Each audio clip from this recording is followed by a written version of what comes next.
तो दोस्तों नमस्कार, मैं हूं अनिल और रेसलिंग सुपर धमाल में आपका स्वागत है। तो दोस्तों समर स्लैम 2025 का बड़ा इवेंट अब बस कुछ ही दिन दूर है।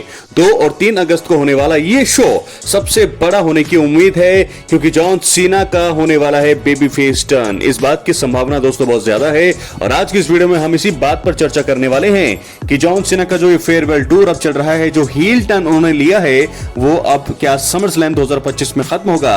आइए इसके बारे में बात करते हैं। और अगर आप चैनल पर नए हैं, सब्सक्राइब करने के बाद ऑल पर क्लिक करें, क्योंकि फ्री है और यहाँ आपको हर प्रकार की रेसलिंग जगत से जुड़ी हुई तमाम जानकारी मिलती है और मिलती रहेंगी। इसलिए वीडियो को लाइक करें, शेयर करें, सब्सक्राइब करने के बाद ऑल पर क्लिक जरूर करें। तो चलिए दोस्तों वीडियो को आगे बढ़ाते हैं। तो दोस्तों सबसे पहले आपको बता दें, पहली चीज क्या है कि समर स्लैम 2025 में मुकाबला होगा जॉन सीना के सामने। एक बार फिर होंगे कोडी रोड्स। अनडिस्प्यूटेड चैंपियनशिप के लिए जॉन सीना हील का किरदार निभा रहे हैं और उनके सामने बेबी फेस कोडी रोड्स हैं।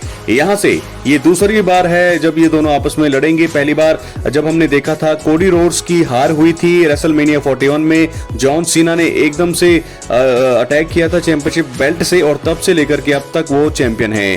और अब जाकर के कोडी रोड्स को मौका मिला है king of the ring tournament जीतने के बाद। ये चीज दर्शाती है कोडी रोड्स को दोबारा जॉन सीना के साथ पिक्चर में लेकर के आना। ये सारी चीजें दर्शाती हैं कि कोडी रोड्स ही जॉन सीना की बादशाहत को खत्म करेंगे और एक बार फिर कंपनी उन पर ये फेथ दिखा रही है, विश्वास दिखा रही है कि वही जो है हमारे दोबारा से अनडिस्प्यूटेड चैंपियन बनेंगे। तो ऐसे में इस सिचुएशन में होगा क्या, कोडी रोड्स जरूर समर स्लैम 2025 में जॉन सीना को हराने वाले हैं और साथ साथ होगा क्या, कोडी रोड्स चैंपियन बनेंगे। दूसरी बार वो अनडिस्प्यूटेड चैंपियन बनेंगे, जॉन सीना की हार होगी और साथ के साथ हमारे mister money in the bank Seth Rollins का आगमन होगा उस मुकाबले के दौरान। और जो उनकी जो टीम है, ब्रॉन्सन रीड, ब्रॉन ब्रेकर और शायद 1 या 2 मेंबर और जुड़ सकते हैं इस ग्रुप में, लेकिन ये दोनों ही बहुत ज्यादा 100 के बराबर हैं। तो ये आकर के कोडी रोड्स जब चैंपियन बनकर सेलिब्रेट कर रहे होंगे तो वहां पर जरूर जो है इन दोनों का आगमन होगा। Bron Breakker, Bronson read attack करेंगे कोडी रोड्स पर, उनको कमजोर करेंगे ताकि उसके बाद जो है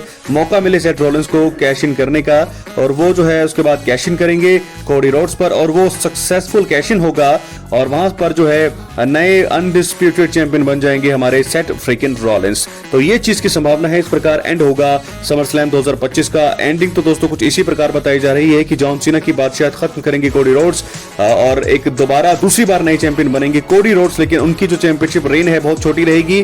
दूसरी, क्योंकि सेथ रॉलिंस ने अपना money in the bank cash in करना है और वो जो है कैश इन करने में कामयाब होंगे और समर स्लैम 2025 में सेथ रॉलिंस बन जाएंगे नए अनडिस्प्यूटेड डब्ल्यूडब्ल्यूई चैंपियन। तो ऐसे में ये जो ग्रुप है और भी ज्यादा तगड़ा हो जाएगा। तो समर स्लैम 2025 में क्या जॉन सीना का होगा बेबी फेस टर्न? जी हाँ दोस्तों, बिल्कुल होगा। कोडी रोड्स जब चैंपियन बनेंगे तो कोडी रोड्स के सामने सेथ रॉलिंस होंगे, उनकी राइवलरी फिर वहां से शुरू होगी। रोमन रेंस है, शायद बाद में वहां पिक्चर में भी आ जाए, लेकिन जॉन सीना के लिए यहां से सब कुछ जो है पूरी तरह से खत्म हो जाएगा और जॉन सीना जो है बेबी फेस टर्न करेंगे हील टर्न के बाद से। और क्योंकि हमने जब भी उनके मुकाबले देखे हैं, चाहे वो आर-ट्रुथ के सामने हो, चाहे वो रैंडी ऑर्टन के सामने हो, सीएम पंक के सामने हो, ये संकेत हमें जरूर मिला है कि वो बेबी फेस टर्न करने वाले हैं, लेकिन उन्होंने नहीं किया। लेकिन अब वो चीजें होने वाली है, क्योंकि दोस्तों 1 साल का ये फेयरवेल टूर है। अब बस तकरीबन 3 से 4 महीने बचे हैं जॉन सीना के। तो ऐसे में बेबी फेस टर्न उनका अब करा देना चाहिए और समर स्लैम से बढ़िया जगह होगी नहीं। तो मुझे ऐसा लगता है कि समर स्लैम 2025 में टाइटल हारने के बाद जॉन सीना जो है दोबारा से बेबी फेस टर्न हो जाएंगे और फिर जो है आगे जाकर के वो जरूर जो उनके 3 से 4 मैच बचे हैं, शायद वहां ऑडियंस का पॉप उन्हें फिर ज्यादा मिले। देखना होगा दोस्तों, लेकिन फिलहाल मुझे तो ऐसा लगता है कि समर स्लैम 2025 का इवेंट में ही जॉन सीना का बेबी फेस टर्न हो जाना चाहिए और होगा। सेथ रॉलिंस बनेंगे हमारे नए अनडिस्प्यूटेड चैंपियन। उसके बाद कोडी और सेथ रॉलिंस की राइवलरी शुरू हो जाएगी। लेकिन बहुत सारे सवाल होंगे कि क्या रोमन रेंस इस बीच में दखल करेंगे या फिर नहीं।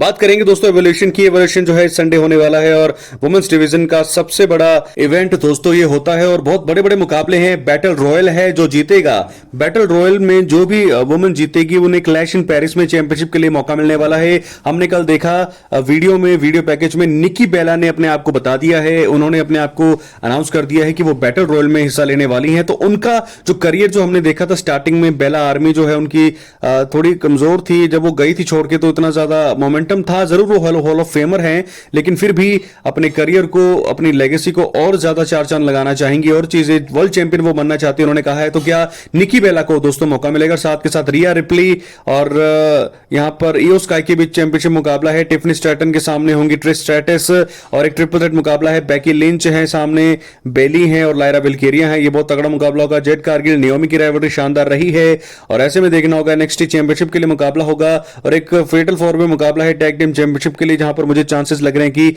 शार्लेट फ्लेयर और एलेक्सा ब्लिस बन जाएंगी हमारी नई वुमेन्स टैग टीम चैंपियंस। तो एवोल्यूशन का दौर शुरू हो चुका है। इस संडे हम देखेंगे एवोल्यूशन में कौन सी वुमेन्स का पलड़ा भारी रहता है, कौन, मुझे लगता है सभी ही कमाल करेंगी, लेकिन कुछ कुछ वुमेन जो है मुझे लगता है कि अपना जो है भविष्य और भी ज्यादा सुनहरा करने वाली है एवोल्यूशन में। अपनी राय कमेंट बॉक्स में जरूर दें। चैनल पर नए सब्सक्राइब करने के बाद ऑल पर क्लिक करें। और बहुत सारी जो वुमेन्स हैं जो आइकॉनिक रही हैं, जो हॉल ऑफ फेमर रही हैं, जो कमाल की रही हैं, उनका रिटर्न्स भी हमें देखने को मिल सकता है। एजे ली का रिटर्न्स यहां पर हमें देखने को मिल सकता है और बहुत सारी चीजें दोस्तों, पेज का भी यहां पर मुझे लगता है कि वो भी आ सकती हैं और शायद राउडी रोंडा राउजी के भी रिटर्न के चांसेस तो अब लग रहे हैं। क्या है आपकी राय? अपनी कमेंट बॉक्स में जरूर दें।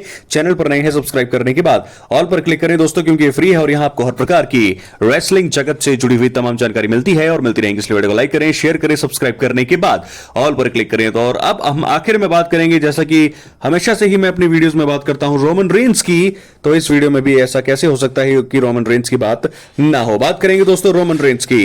The original tribal chief Roman Reigns इस समय आजकल की मौजूदा समय के WWE के सबसे बड़े सुपरस्टार्स अगर कोई है तो वो रोमन रेंस ही हैं। हालांकि दोस्तों अभी तक उनके रिटर्न्स के बारे में कोई कंफर्म जानकारी नहीं है, लेकिन रिपोर्ट्स में तो ये बता दिया गया है, वहां पर तो ये कंफर्म बता दिया गया है कि उनके रिटर्न्स की तैयारियां शुरू हो गई हैं। तो दोस्तों ऐसे में जो है मैं आपको बता दूं, समरस्लैम 2025 में उनका रिटर्न्स, ये दो चीज कंफर्म होगी। दो में से मतलब, क्योंकि रोमन रेंस जो है या तो रिटर्न करेंगे समरस्लैम में या फिर उनका मुकाबला होगा समरस्लैम में। हालांकि कुछ रिपोर्ट्स में ऐसा बताया जा रहा है कि स्ट्रीट फाइटर जो उनकी फिल्म है और जो फिल्मों के प्रोजेक्ट जो उन्होंने ले रखे हैं, उनके चक्कर में शायद उनका समरस्लैम में रिटर्न हो भी ना, बताया ऐसा भी जा रहा है। लेकिन मुझे ऐसा लगता है कि समरस्लैम में उनकी जब तैयारियां शुरू हो गई है तो वो समरस्लैम के लिए ही उनकी तैयारियां शुरू हो गई हैं। तो एक चीज ऐसी है, एक ग्रुप ऐसा है जो मुझे लगता है कि ज्यादा वहां पर काम करने की जरूरत है। सेथ रॉलिंस की राइवलरी तो कोडी रोड्स या जॉन सीना से शुरू होगी, लेकिन जेकब फाटू का जो हाल इस समय ब्लड लाइन कर रही है सोलो सिकोआ की, वहां पर अब जो है नए मेंबर्स का उनकी हेल्प करने के लिए आना तो बनता है। तो जिला फाटू एक सबसे बड़े रेसलर है, मुझे लगता है कि इनका डेब्यू करवा देना चाहिए और साथ के साथ उनका साथ जो है अगर रोमन रेंस भी आ जाए तो सोने पे सुहागा होगा और ये राइवलरी और भी जबरदस्त हो जाएगी सर्वाइवर सीरीज वॉर गेम्स के लिए। तो मुझे ऐसा लगता है कि सर्वाइवर सीरीज वॉर गेम्स तक ये जो राइवलरी चलेगी, उसके बाद ब्लड लाइन का वॉर गेम्स मुकाबला होगा, उसके बाद रोमन रेंस जाकर के ध्यान लगा सकते हैं सेथ रॉलिंस के ग्रुप में, क्योंकि ये चीजें हैं। मुझे लगता है कि WWE कुछ ऐसा ही सोच रही है कि वो सेथ रॉलिंस और कोडी रोड्स की जो राइवलरी है वो उसी को आगे बढ़ाएगी, क्योंकि अगर चैंपियन बनते हैं समरस्लैम में सेथ रॉलिंस तो कोडी और जॉन सीना, मुझे लगता है ये सारे दोनों साथ में काम करने वाले हैं। तो शायद जो रोमन रेंस का जो रुझान होगा, रोमन रेंस का जो इंटरेस्ट होगा, वो यहां से हट करके वो अपनी ब्लड लाइन के पास जा सकते हैं और वहां पर सोलो सिकोआ के खिलाफ वो काम करते हुए फिर हमें दिखाई दे सकते हैं। क्या लगता है आपको? क्या है आपकी राय? अपनी राय कमेंट बॉक्स में जरूर दें। अब बहुत पॉसिबिलिटीज बहुत ज्यादा है रोमन रेंस की यहां पर अब जाने की, क्योंकि अगर सेथ रॉलिंस की प्लानिंग WWE ये चाह रही है कि सेथ रॉलिंस चैंपियन बन जाए समरस्लैम में, तो रोमन रेंस वहां पर नहीं जाएंगे, वो जरूर जो है सोलो सिकोआ के ग्रुप के खिलाफ जाने वाले हैं। अपनी राय कमेंट बॉक्स में जरूर, चैनल पर नए सब्सक्राइब करें दोस्तों। मिलते हैं अगले वीडियो में, बहुत बहुत धन्यवाद।